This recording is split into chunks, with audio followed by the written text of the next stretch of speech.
Chapter 1, the structure and stability of atoms, is up next.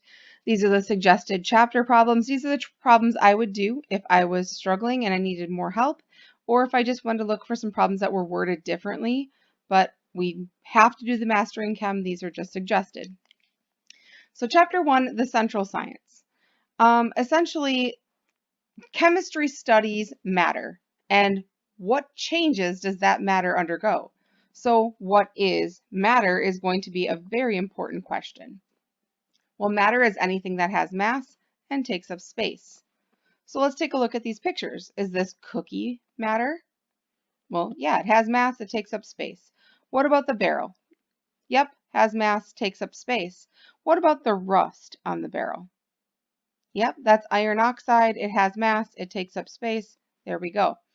What about the Alka-Seltzer tablet? Yeah. What about the water? Yep, has mass, takes up space, both of those. But what about these little circles here that are given off by the Alka-Seltzer? So the Alka-Seltzer reacts with the water and produces this gas. Is the gas going to be matter? Yes, it has mass and takes up space. Think about filling up a balloon. If I were to fill up a balloon with air, it sinks. But if I fill up a balloon with helium, it floats because they have mass, they take up space. The mass of helium is lighter, so the density is less, it floats. The mass of air is the same as the air around it, but then you add the mass of the balloon, so it sinks. Now, what about the burner? Yep, the burner is. What about the gas that goes into making the flame? So let's say natural gas or propane. Yep, those are matter. What about the flame? The flame itself. The flame is not matter.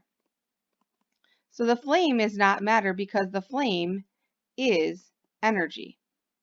So it's a visual form of energy. But the propane, before it catches on fire, is matter. But the flame is the energy that we see from that matter changing state. So that's changing into a different state. All right, or a different substance. So chemists classify matter as either a substance or a mixture. A substance is going to be one form of matter that has a definite and constant composition. So it has this constant composition and it always has very distinct properties. Substances can either be elements or compounds. Now they're going to be different from one another in composition, but they may also be identified by what their appearance is. How do they smell or taste? So we use, what are those called?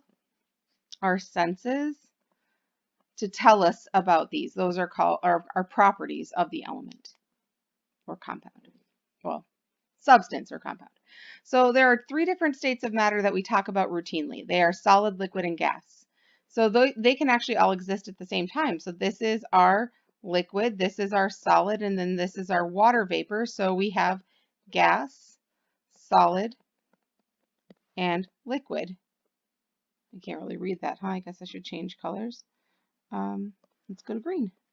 Liquid, water, all at the same time. So these three states of matter, I can go from liquid to solid by freezing. I can go from solid to liquid by melting. I can go to gas by heating. They can change, but they're all still water, right? They're all still two hydrogens and one oxygen. So this is a physical property. So solids and liquids, particles are close together. They're going to be very ordered, very close together. If they can move, they might be just vibrating back and forth next to each other, but they can't move past each other or anything. They have what we call a definite shape and a definite volume.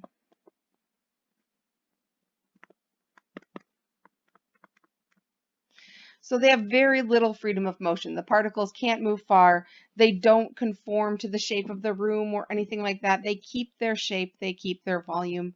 They don't change for anything. Now liquids, the particles are still close together, but maybe they have a little freedom of motion, and actually particles can slide past one another and they can move around. It's not a rigid position. So they do have a definite volume.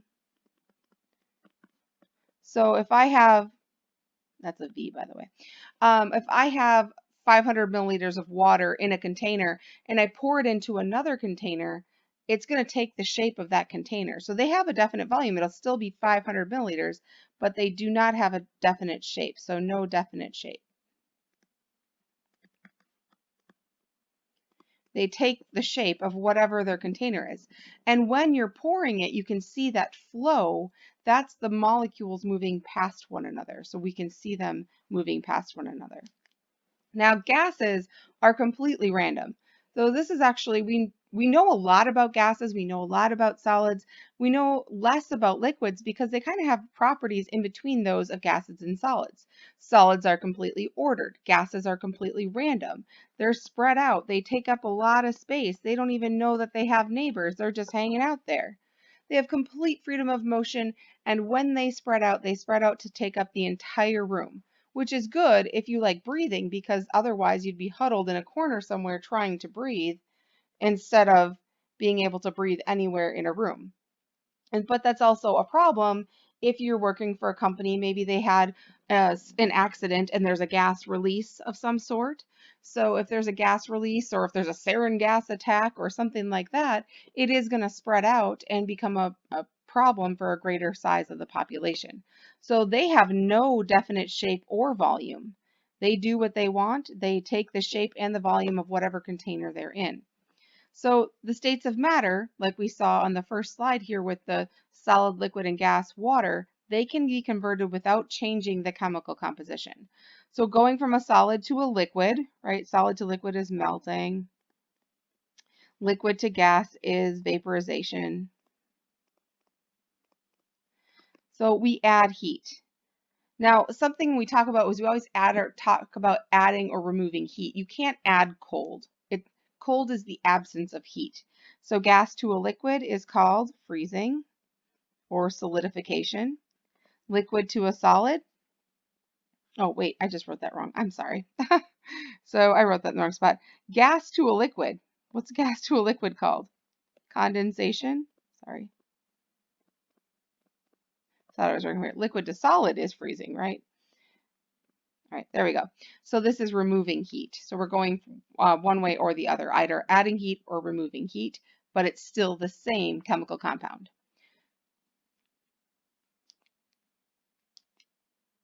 Now, classification of matter, which is solid, which is liquid and gas. And yeah, I know it's written up here for you. I'll just do this. But let's look at these particles. Just by looking at these pictures here, let's take a look and see if you can decide which they are. Well, this one looks very far apart. The molecules aren't very close to each other. These ones don't look as ordered as these ones, so this is probably, and also if I look at the container, this is just a glob in the bottom. It's not taking the shape of this container. It has a definite shape and a definite volume. So I'm going to put def shape and def volume. This has a definite volume, and no definite shape. And this one has neither. So this would be solid, liquid, gas. So solids have particles, are ordered close together. Liquids, particles are further apart. They have a little bit more freedom of motion, and particles in a gas can move far away from each other and do move far away from each other. So elements, an element is a substance that cannot be separated into a simpler substance by chemical means. Well, not just chemical means. We say chemical because we already basically took out physical, but any means. So any chemical means any chemical or physical.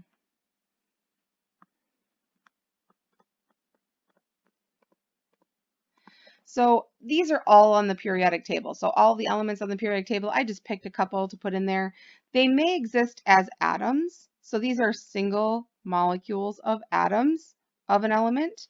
These are a molecular form of an element, meaning that some of our elements are found, these are called diatomic because they're always two, and we have 7 diatomics. They are Brinkelhoff. So that means bromine, iodine, nitrogen, chlorine, hydrogen, oxygen, and fluorine. So they are going to be our 7 diatomic elements, meaning when they're found, they're always found as I2, N2, Cl2, H2, O2, and F2 when they're found in nature. So their natural occurrence is to be diatomic. There are a couple elements out there. I'm going to get rid of this ink on this slide. There are other elements out there that are found in other molecular forms, like phosphorus is P4, and sulfur is S8 sometimes, meaning that there are 4 of these phosphorus connected together and 8 of the sulfurs connected together. But the 7 diatomics that we want you to know, they are going to be, again, the Brinkelhoff.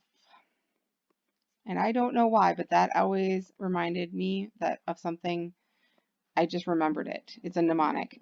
But also that you could remember horses need oats for clear brown eyes. Have no fear of ice cold beverages, if you will. So those are just different mnemonics for the 7 diatomic elements because they will change how they enter into a chemical reaction naturally. Most of our elements combine with other elements to form what are known as compounds. So what is a compound? It's a substance that's a combination of 2 or more elements that are chemically united. So they formed a chemical connection. They're either sharing electrons or they've given and taken an electron or 2 or 3 from each other. But they are always in fixed proportions. So that's important. So we're going to look at this more carefully here in a few slides. They cannot be separated into anything simpler, especially not by a physical process, but they might be able to by a chemical process known as decomposition, or depending on what the compound is, we can rearrange them into something else. So to separate a compound into something requires a chemical reaction. So it requires a chemical reaction in order to separate. Unlike elements that cannot be separated without something which we'll talk about at the end of this chapter. So compounds can be molecules, like we saw on the other slide, or like we see here, or they can be ions, and ions just mean that they're charged. So they're charged, molecules are neutral. So they're chemically neutral.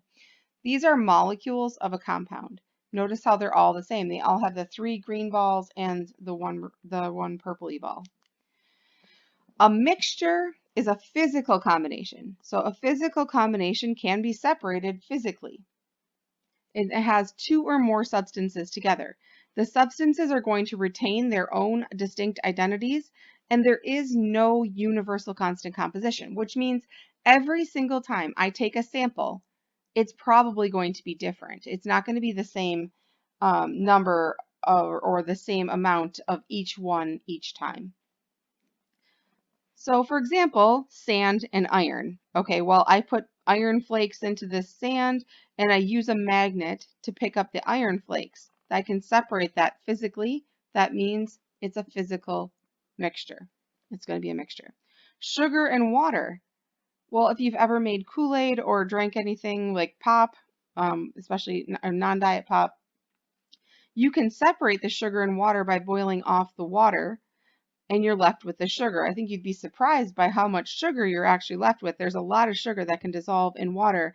And if you go to make Kool-Aid, you'll notice that it dissolves into the water, but they still can be separated physically by boiling off the water, so it's a mixture. A physical combination. So we're going to go through these. I want you to try and tell me what these pictures stand for, and I know they look very similar. So what is this a picture of? This top left. All right, is it a substance or a mixture? It's a substance. Good. What about this one? Is it a substance or a mixture? Substance. Good. And this one, what is this one here? I keep like circling it like you can see me. It's a substance. No, it's a mixture. Right. It's a mixture of substances. So This would be a mixture because it's got 1, 2, 3 different types of substances in it. And what about this one? This is a substance. So we have 3 substances, 1 mixture in these pictures, but that's something that you would have to be able to look at. So we want to ask, can they be separated physically? Can they be separated chemically? But then we're going to talk about the different types of mixtures. Are they homogeneous or are they heterogeneous? So homogeneous, homo means the same, means same. Hetero means different. So homogeneous means it has the same same composition throughout. The composition is going to be uniform throughout the whole sample. So hopefully when you make Kool-Aid or something like that, that's a homogeneous mixture that you will mix up, and then every time you go to take a cup of it, it tastes the same. But if you look on the outside of your milk says homogenized. So if you buy milk from the farm, a raw milk, if you will, or if you buy milk from the store, they're going to be different. So milk from the store has been homogenized. It's also been pasteurized, meaning they boil it to a certain temperature to kill off certain bacteria. So the milk has been homogenized, meaning it's going to stay in one layer. So it's going to be one layer. We'll just put one layer. But if you buy milk from the farm, it will separate. And that's how they get cream, and how they make fat-free milk, as they let it sit and settle out, and it separates into 2 different layers. Or if you've ever had or seen breast milk, that it will separate into a fatty layer and it'll separate into a more liquid layer. And you need to make sure that you gently warm it up and gently mix that up before you give it to a child. Like with formula, you can shake it up, but with breast milk, you need to be very gentle because the proteins can denature and it can curdle easier. So you can actually see the cream, so it separates, the cream goes to the top and they skim off the cream off the top. So a heterogeneous mixture is always going to be different. If I were to put ping pongs and balls in sand, or if I were to put sugar and iron fillings, or if you used to crunch up total cereal, you could actually get the iron out with a magnet. So this is just where the composition is not uniform throughout, and every time I take a sample, it's going to be a different sample. It's going to be a different composition. So then this is a flowchart. A flowchart can help you determine what type of matter you have. So is it a mixture or a substance? Can it be separated by physical means? If it can be, then it's a mixture. If it can't be, then it's a substance. So if the answer is no, then you go this way. All right, so if it's a pure substance, now pure substance is kind of, the word pure doesn't need to be there because a substance is by definition pure. But is it a compound or an element? Can it be separated by chemical means? If the answer to this is no, then it's an element. So that's how this flow chart works. All right, going on. So I want you to tell me, classify these. Are they a substance or a mixture? And if it's a substance, is it an element or a compound? If it's a mixture, is it homogeneous or heterogeneous? All right, aluminum foil. Baking soda is, sorry.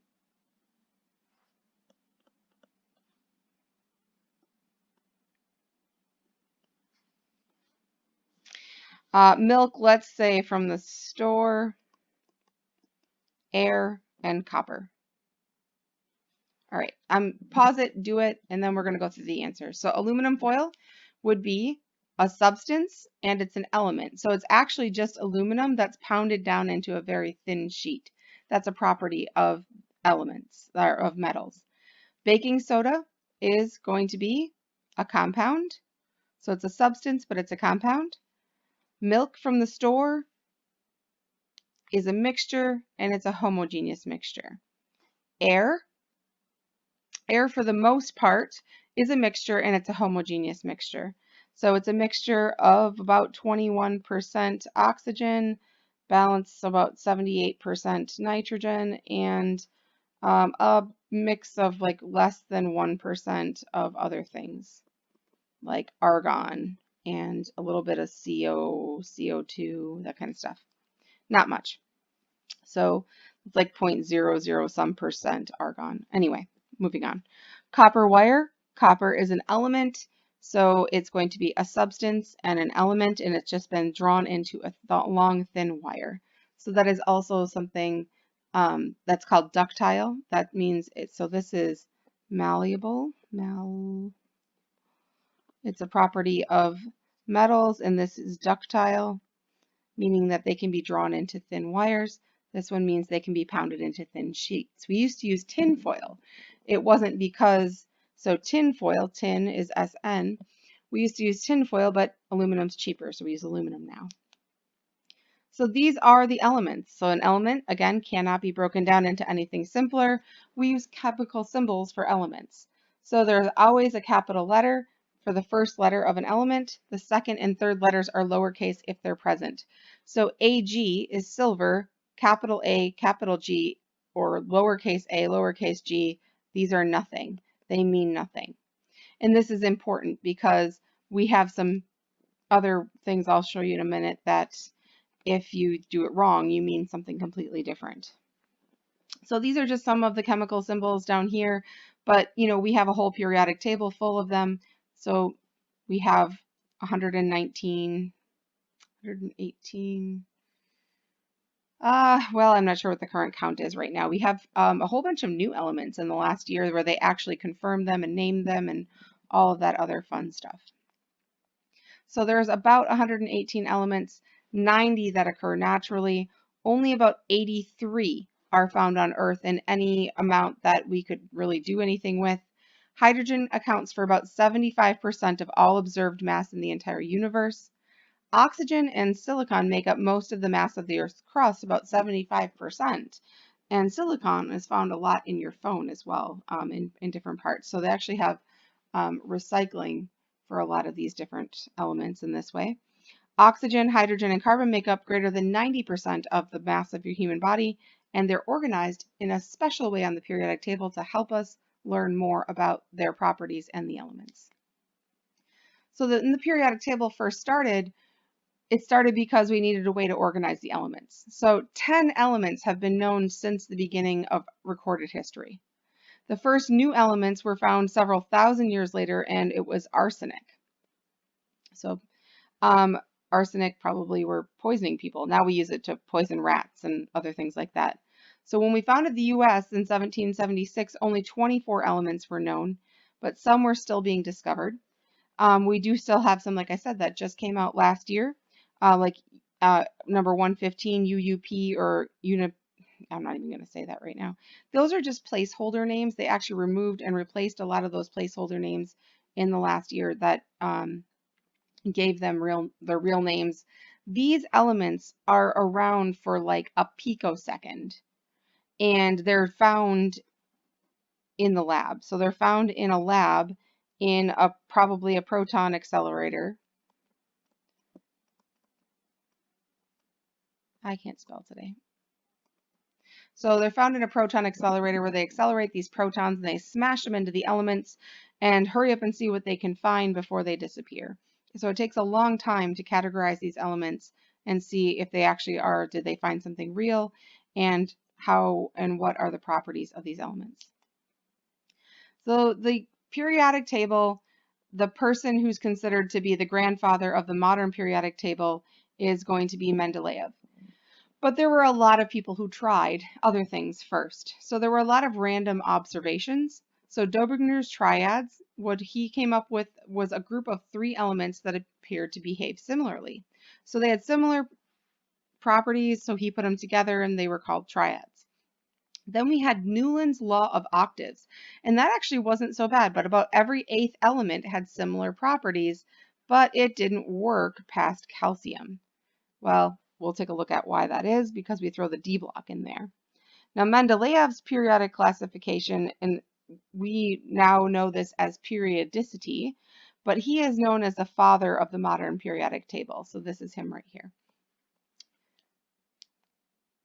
So how it's organized, it's done in a periodic fashion so that we can explain things. So Mendeleev's use of how he used the properties that were similar on the periodic table in his observations is actually a good way of using the scientific method. So he observed that the chemistry of the elements and he listed their properties. So he was making observations and he said, I think these are pretty similar. And he put them in such a way that he thought it was going to work. Now, originally, they were grouped in order of increasing mass. So increasing mass, and that's true. If you look at the periodic table, that's true up until about iodine. So iodine and tellurium are switched, that tellurium actually weighs more than iodine, but they're in a different order because of their properties.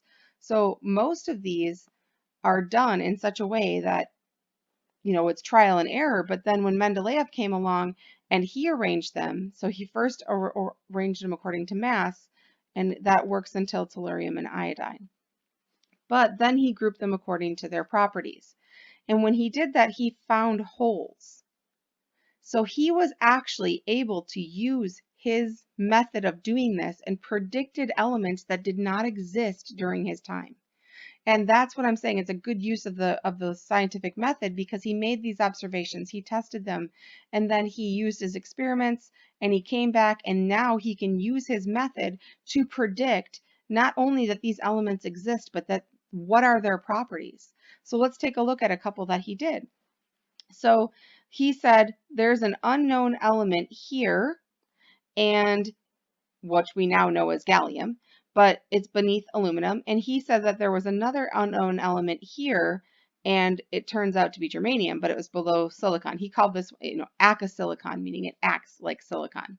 So he made these observations for what we now know as gallium and germanium. He didn't have those names then. And he said these are his predictions right here, and this is what we actually know now. So he said it's going to have a relative mass around 68. The mass is 69.7. He said it's going to have a density of around 5.9 grams per centimeter cubed. It's 5.91 grams per centimeter cubed. And he said the melting point is going to be low. The melting point is only 29.8 degrees Celsius. Germanium, he said it should have a relative mass around 72. It has a relative mass of 72.6. He said the density should be around 5.5 grams per centimeter cubed. It's 5.35 grams per centimeter cubed. He said it'll be dark gray, and it's actually light gray.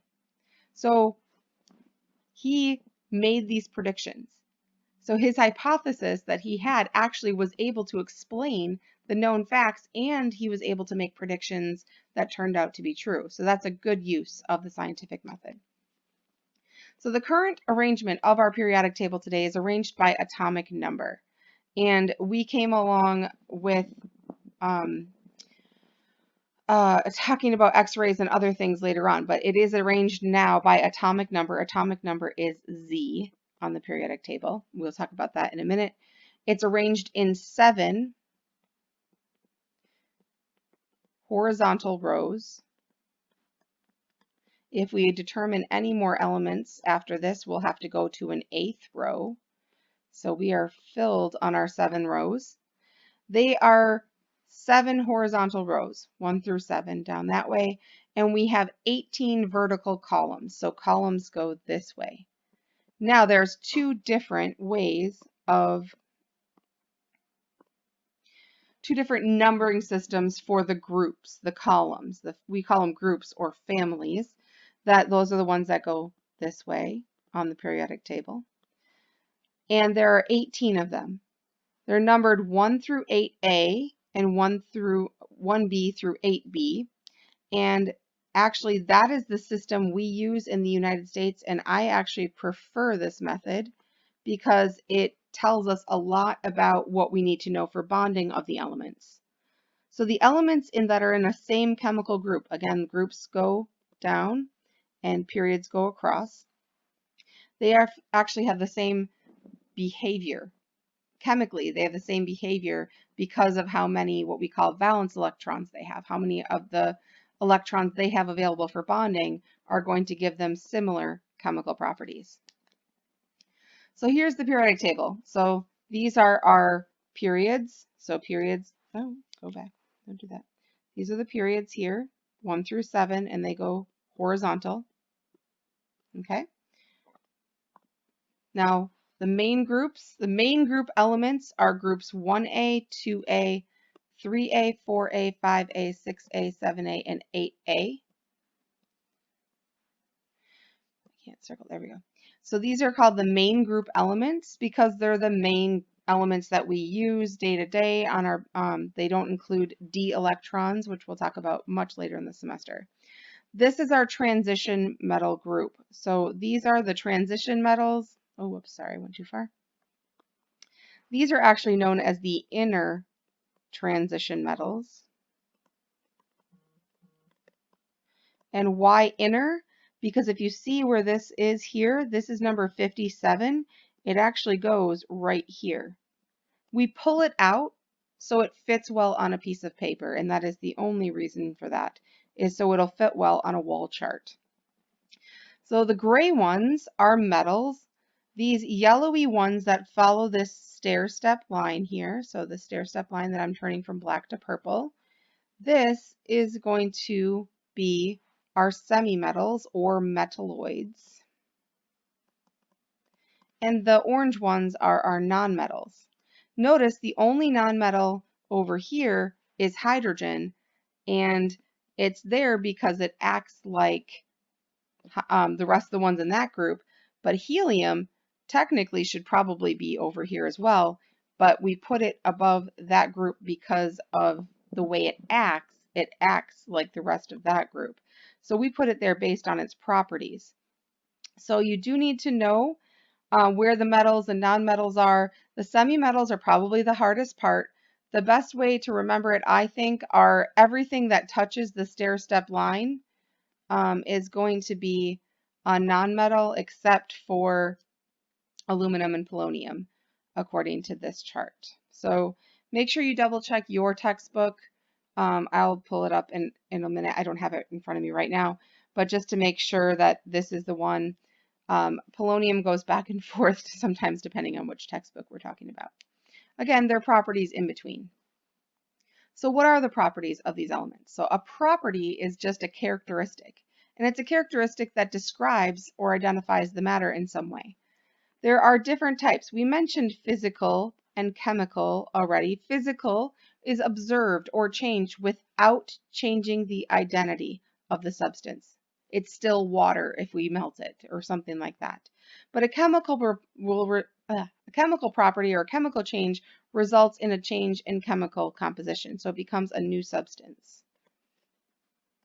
I really can't write today. All right. But we also have what are called extensive and intensive properties. And these are really just dependent on how much matter is present or independent. So I say extensive properties do depend on how much matter is present, but an intensive property is independent on how much matter is present. That's how I remember the two terms. You can figure out how and what works for you. So, for example, an extensive property, something that does matter, I shouldn't say that, does depend on how much mass is there. And the reason I don't want to use the word matter is because we talk about matter as a chemical term, and it makes it a little more confusing. So, extensive properties are dependent on how much matter is present. So mass, obviously, since it's the measure of how much matter is present, is going to change if we have more matter present. Length, if we have more of something, it's probably going to get longer.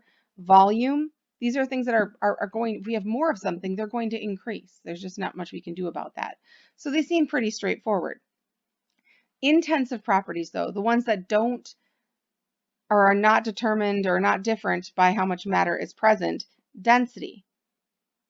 Well, density is a ratio of mass to volume. So mass to volume, if mass increases, volume should increase by the same amount as long as we're at the same temperature, so it should remain the same.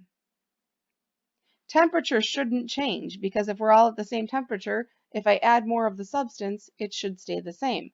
Color. Now we're not talking hue or specific, getting down to the nitty gritty, but if it's orange, it's probably going to stay orange if I add more of it or not. Melting point, boiling point. condensation point, all of those things should remain the same no matter how much of a substance we have. So, properties of these elements. Elements within a group should have similar properties, similar chemical properties, because they have a similar number of what we call valence electrons.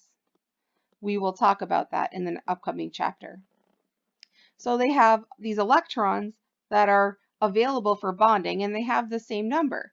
But as you go down a group, so if I'm up here at lithium and I'm going down to francium, as I go down, lithium is smaller and francium is larger.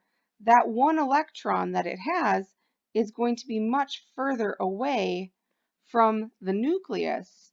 So it's going to be easier to get rid of that electron, and it's going to be much more violently reactive. It's going to react faster. So properties are similar, but they may become more violent or react more quickly than something within the same group. So alkali metals, I'll post this video, so I will post this. It's just a fun video that shows you the reaction of alkali metals with water. They're very reactive, they are lustrous, they are soft, and they are silvery. So they're very soft. You can actually cut these with a butter knife. You don't need much, they just cut right in. They react rapidly and very violently with water, and they form alkaline products, meaning basic products. So if I react them with water, I'm going to get, so if I have lithium plus water, I'm going to end up with lithium hydroxide, which is a base, and that's the alkaline. Alkaline means base. If you look at your alkaline batteries, they're batteries that are made with bases plus hydrogen gas. So we would see this forming a base and hydrogen gas. This hydrogen gas is flammable. And if this gets hot enough, which it was what happens, it actually ignites the flammable gas, which is hydrogen, and it will explode. So if you put these into water, they're explosive and violent. And it can be very dangerous if you do this with too large of an oxygen. If they react with oxygen, they will form metal oxides. So if I were to take lithium and react it with oxygen, here I'm going to try to get this out of the way here. If I take lithium and I react with oxygen, I'm going to get LiO, and I will get 2 of those and 2 of those if we balance it. I didn't balance the one above it, so it's bothering me, but I'm going to just erase it and move on. All right, group 2, alkaline earth metals, and you do need to know these names. So if we go back to the periodic table here, these are the alkali metals. These are the alkaline earth.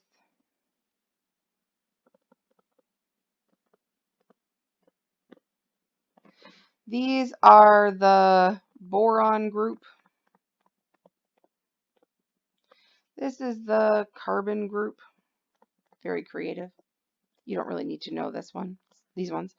This is the nitrogen group. This next one is known as the oxygen group or the chalcogens. I think I spelled that wrong. You don't really need to know that one for me, though. These are the halogens. You do need to know that. And these are the noble gases. So you need to know the names for groups 1, 2, 7, and 8. You need to know the names of the groups. Just because they're so common, just to say group names for those that if you don't, you're not going to know what you're talking about half the time. So group 2, the alkaline earth metals, also very reactive. Lustrous silvery metals, they're less reactive than group 1, but they're still extremely reactive. Now some will react with water and acid to produce hydrogen gas. So if we go back here a second, that would be this group that we're talking about. Oops. So if I say calcium plus water, I'm still going to get um, you would need an acid here. Let's not go into all these reactions right now, but you're going to get hydrogen gas as a byproduct again, just like we did in the first one. All right, so moving on. Group 7, the halogens.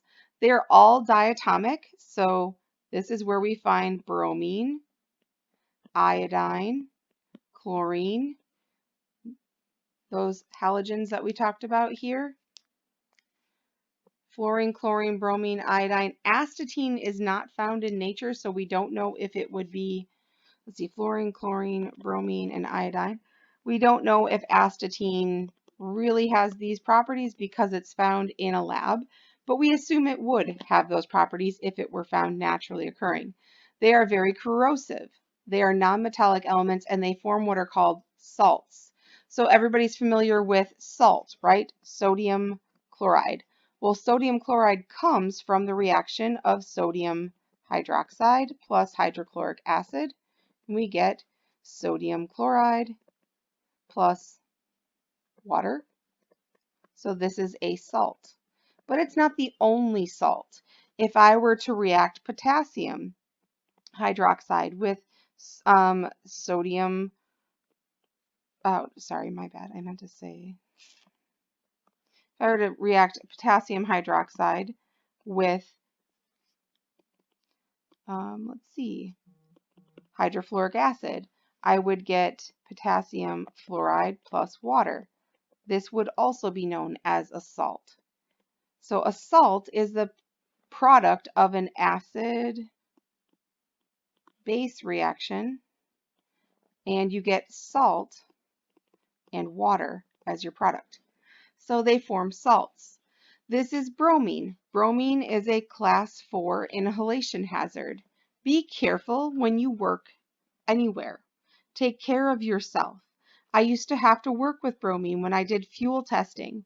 I should have had, oh, I should say the scale only goes to 4 on the class 4 inhalation hazard.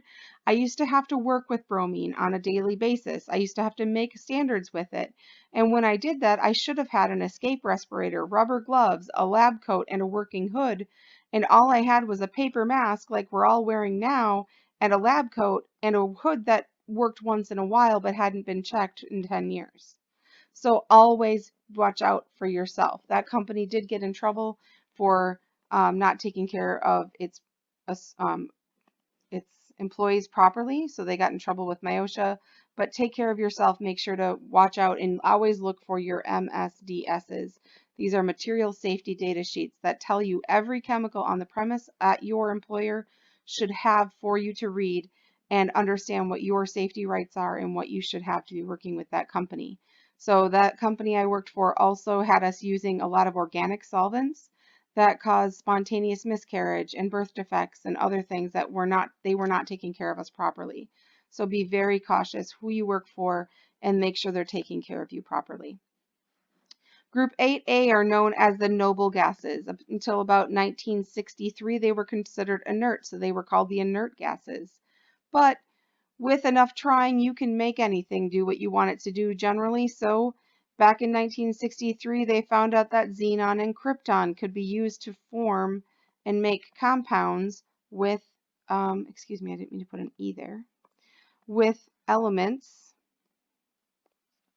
if you tried hard enough. So you can make compounds with xenon and krypton, especially highly electronegative elements, meaning elements that really want those electrons. And we can form compounds. So since they're no longer inert, meaning they don't react, is what inert means, we can't call them inert. So now we call them noble. They're the royalty of the periodic table. Everybody wants to be them. They are usually inert, meaning they usually don't react because it takes a lot for them to react. But we do see them a lot in signage, and we do use them a lot in just about every industry. Uses some type of pure gas like this. So we'll use them as carrier gases through instrumentation and things like that. We'll use them because they're inert, we'll use them to carry other substances through because we know they won't react with those other substances. Now, the metals, we said the metals are found on the periodic table along the stair-step line. Now, they're found on the left side of the periodic table. If they're found on the right side, they're found at the bottom. So they're found at the bottom right. So metallic character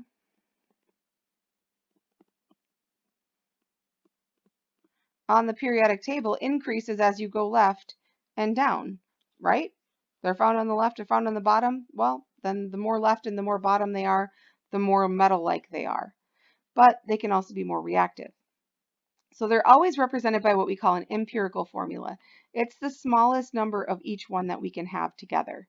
They're shiny, they're flexible, most are solid, with the exception of mercury. Mercury is a liquid, but it's also shiny. They are ductile, like I said with the copper wire, means they can be drawn into wires. They are malleable, means they can be pounded into thin sheets. And they are good conductors of heat and electricity. So this is all good things, right? We like having electricity, right? That's all good. I feel like I'm spelling things wrong today. Anyway, so yeah, I like having electricity, so this is a good thing. They conduct and they can be drawn into wires, means that we can have electricity and internet and all these different things in our home, right? Non-metals, we have hydrogen up over here and everybody else is over here. So they're found on the top right side of the periodic table except hydrogen. Hydrogen is a non-metal. It's located on the left. You're going to have to remember that.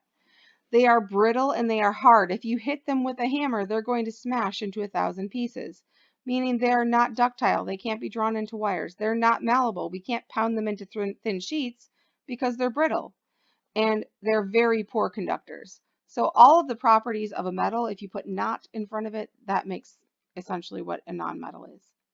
Now, semi-metals or metalloids are going to be found along the stair-step line. They are semiconductors, but honestly, it's something called a band gap. So there's this band gap here, and it depends how big that band gap is and if the electrons can make the jump from one side to the other on whether they will be a good semiconductor or not. But silicon is a good semiconductor and is found in all of our electronics because of that. So you can get, like you get rid of your computers and they want to ship them all off to China. Well, along from data mining, where they try to remove any of your personal stuff they can from those computers and electronics. So make sure that you either destroy any of your data before sending it, but they pay people to go through the trash that we send them, pull out all these cards and everything else, and try to strip whatever they can, to strip the silicon or whatever they can from these materials and recycle them. It would never be beneficial in our country because we pay people for employment. But in places like India and China, they can do this there because they don't pay people living in fair wage. So not only they could, make a database and steal people's identities if they can find it off their old computers, but they can take the materials and try to recycle them. So these are found along the stair-step line. Again, they're mostly solids at room temperature. They might be soft solids or something like that, but they're still solids. Semiconductors, and again, mostly they're brittle. Conservation of mass. So in chemistry, we have conservation of energy. We also have conservation of mass in all science, not just chemistry. An element, again, a substance that cannot be chemically broken down. But a chemical compound means we have two or more elements that have been chemically united. They've been combined together. They're either sharing electrons or they're donating and receiving electrons. So we can put them together and they're chemically united. The chemical formula for these tells us how that happened.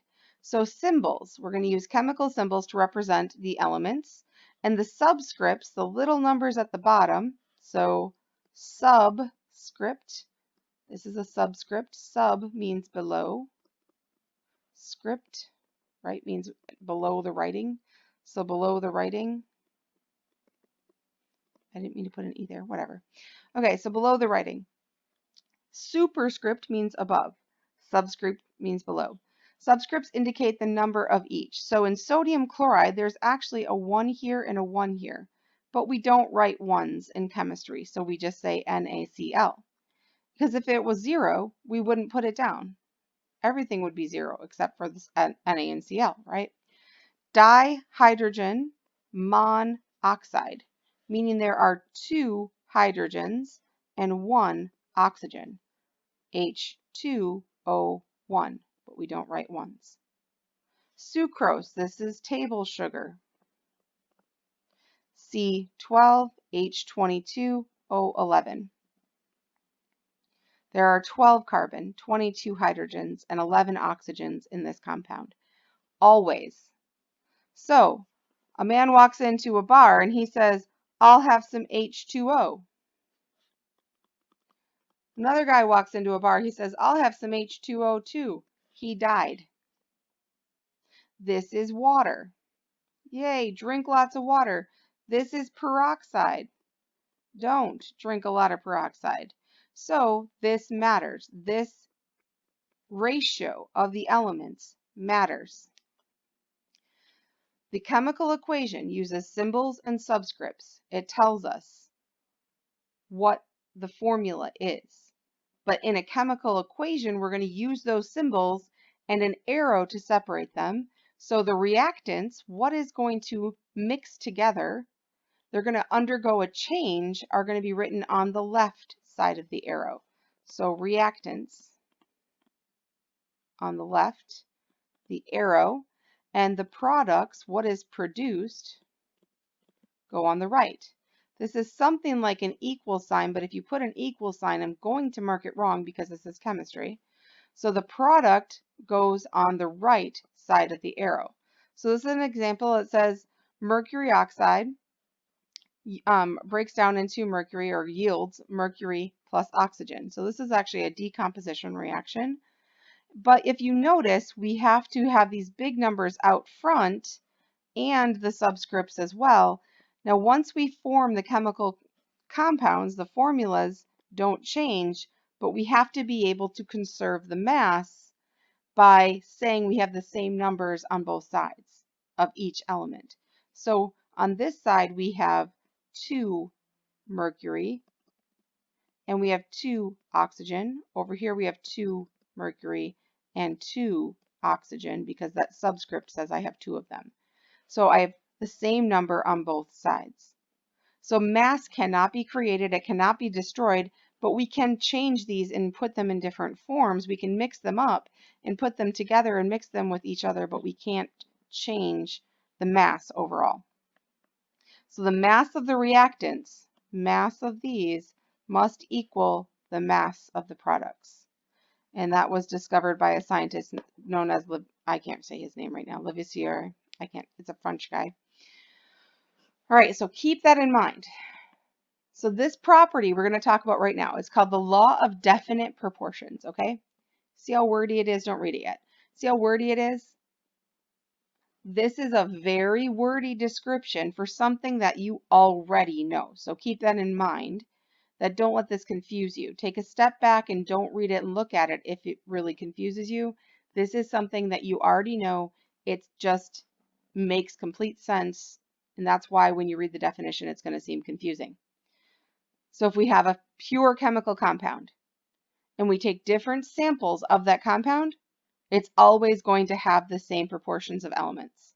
So it's always going to have, every time I take a sample of water from no matter what, so this is sample 1, this is sample 2, and sample 3 of water, no matter where I get it, it's always going to have the same ratio of hydrogen to oxygen. You guys know that, right?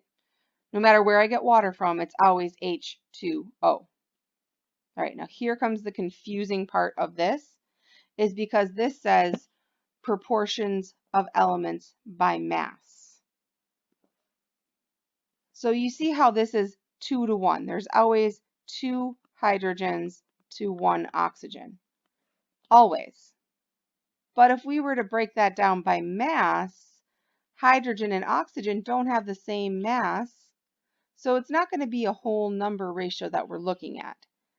So even though the ratios are always going to be the same, the mass makes it look a little different. So here's some data.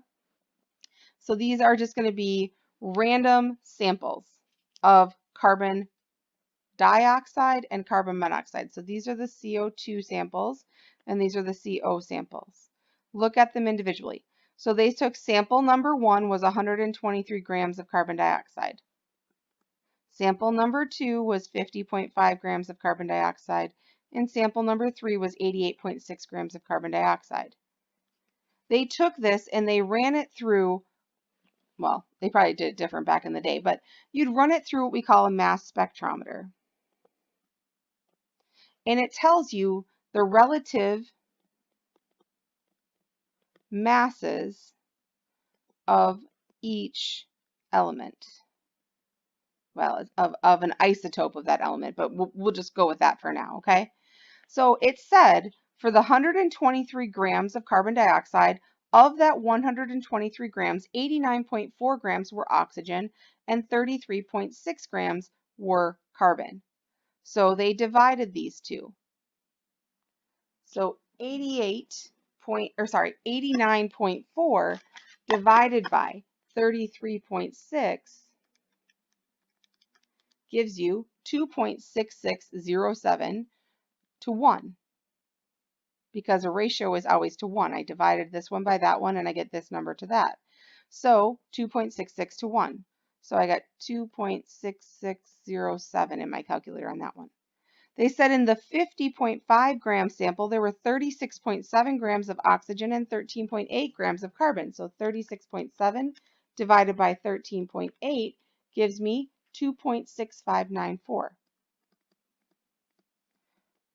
or 2.66 to 1.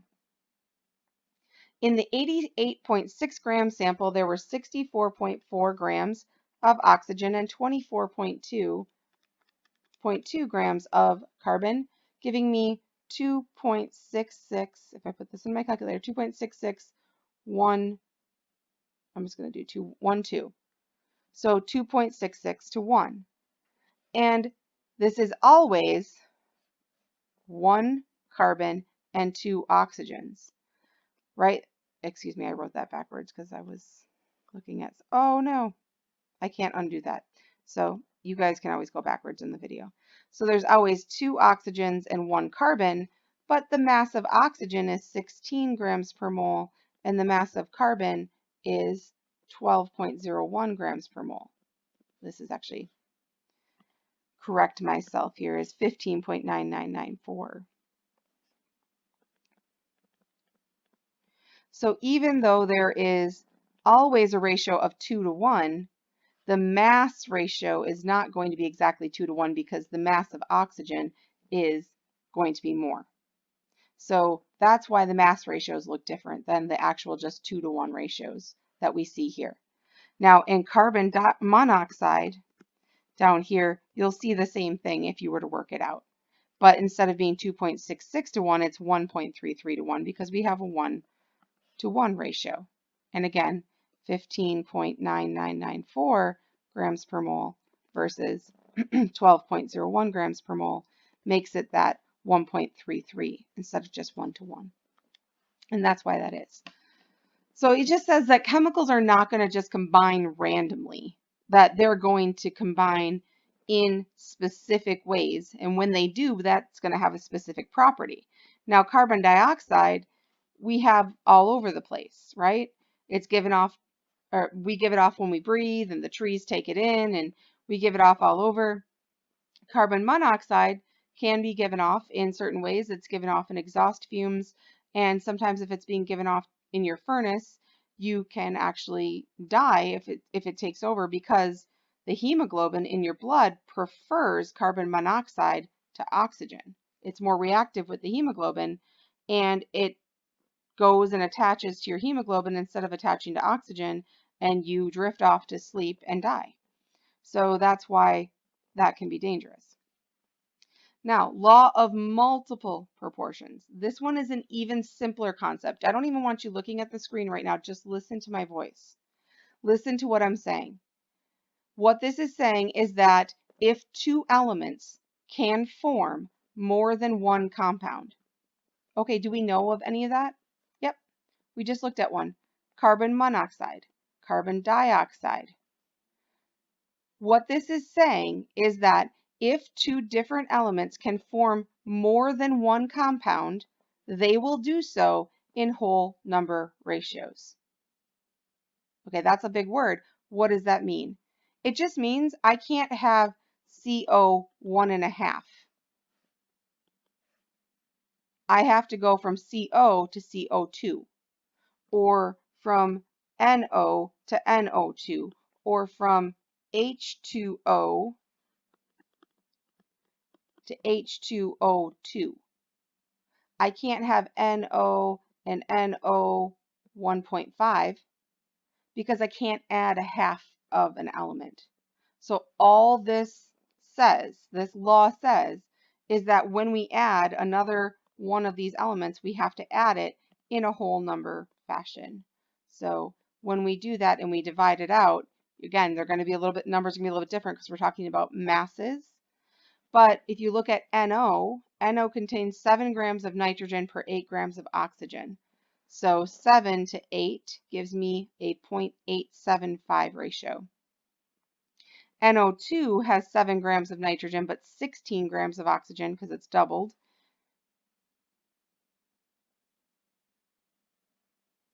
I'm just going to keep going with this.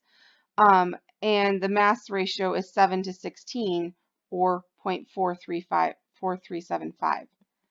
So the mass ratio in NO in this case is 0.875, and the mass ratio of nitrogen to oxygen in NO2 is 0.4375. And when we divide those, we get 2, meaning there is 2 times as much oxygen in NO2 than in NO. But you already knew that, right? Because there's a 2 there. So this is just telling us something that we already know. So this is what it says here. There's one blue one and one red one. They form NO. One blue one and 2 red ones or pink ones or whatever, NO2. That we can't have a half of one of these or a quarter. All right, that's enough for today.